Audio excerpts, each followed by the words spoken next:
மாணிக்கம் தாகூரை ராஜினாமா செய்ய சொல்ல நீங்க யார்? காங்கிரஸ் நிர்வாகி அதிரடி பேச்சு. திமுக அதிமுக வேண்டாம் என மக்கள் வாக்களிப்பு. நடிகர் சிவக்குமார் பரபரப்பு பேச்சு. சனாதனம் சர்ச்சையான நடிகர் அர்ஜுன் கருத்து. மகளிர் உரிமை தொகை ரூபாய் 2500 மகிழ்ச்சி செய்தி வந்தது. தாவேகாவை குறைத்து மதிப்பிட்ட திமுக. ஜவாஹிருல்லா பேச்சு. வன்முறையும் மிரட்டலும் திமுகவின் அரசியல். காங்கிரஸ் எம்பி அதிரடி பேச்சு. அன்பு தமிழ் நெஞ்சங்களுக்கு மெர்சல் கெலாட்டாவின் அன்பு வணக்கம். வாங்க இன்றைய காணொளி இதோ.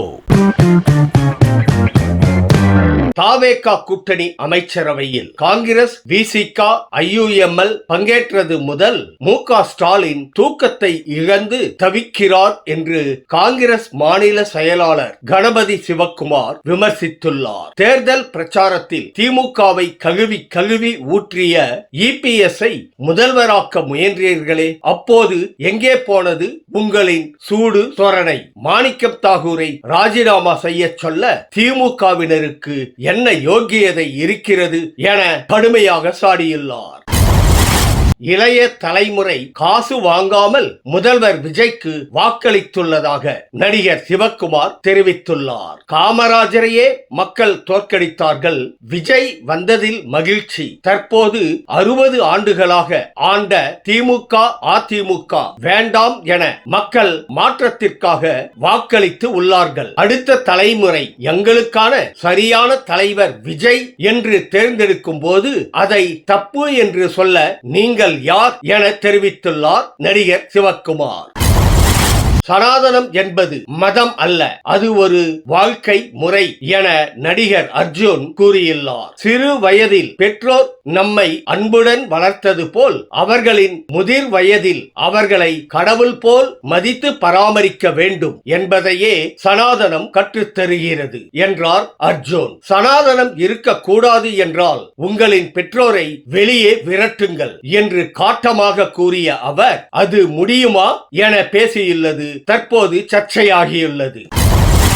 மகளிர் உரிமை தொகையை ரூபாய் 2500 உயர்த்தி வழங்குவதற்கான பணிகளில் அரசு தீவிரமாக செயல்பட்டு வருகிறதாம். தற்போது 1,15,00,000 மகளிர் பயன்பெற்று வரும் நிலையில் அவர்களது விவரங்கள் மீண்டும் ஆராயப்படுகிறதாம். இப்பணிகள் முடிந்தவுடனே ரூபாய் 2500 என்ற மகளிர் உரிமை தொகை உயர்த்தி வழங்க அறிவிப்பு வெளியாகுமாம். இதன் பிறகு சிறப்பு முகாம்கள் நடத்தி புதிய பயனாளிகளை சேர்க்கும் பணிகளும் தொடங்கும் என்ற மகிழ்ச்சி செய்தி தற்போது வெளியாகி உள்ளது.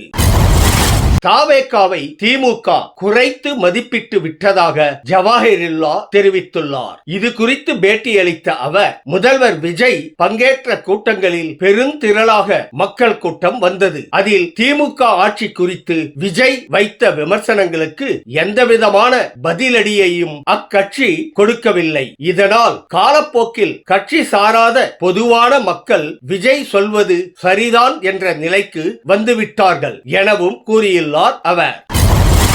உதயநிதி தலைமையில் வன்முறையும் மிரட்டலும் திமுக அரசியல் கலாச்சாரத்தின் ஒரு பகுதியாக மாறி வருவதாக மாணிக்கம் தாகூர் எம்பி விமர்சித்துள்ளார். தூத்துக்குடி காங்கிரஸ் நிர்வாகி திமுகவால் தாக்கப்பட்டதை தனது எக்ஸ் தள பதிவில் சுட்டிக்காட்டி திமுகவை கடுமையாக சாடியுள்ளார். முன்னாள் அமைச்சர் அனிதா ராதாகிருஷ்ணன் காங்கிரஸ் தொண்டர்களை மிரட்டவும் தாக்கவும் முயற்சிப்பதாகவும் அவர் குற்றம் சாட்டியுள்ளார்.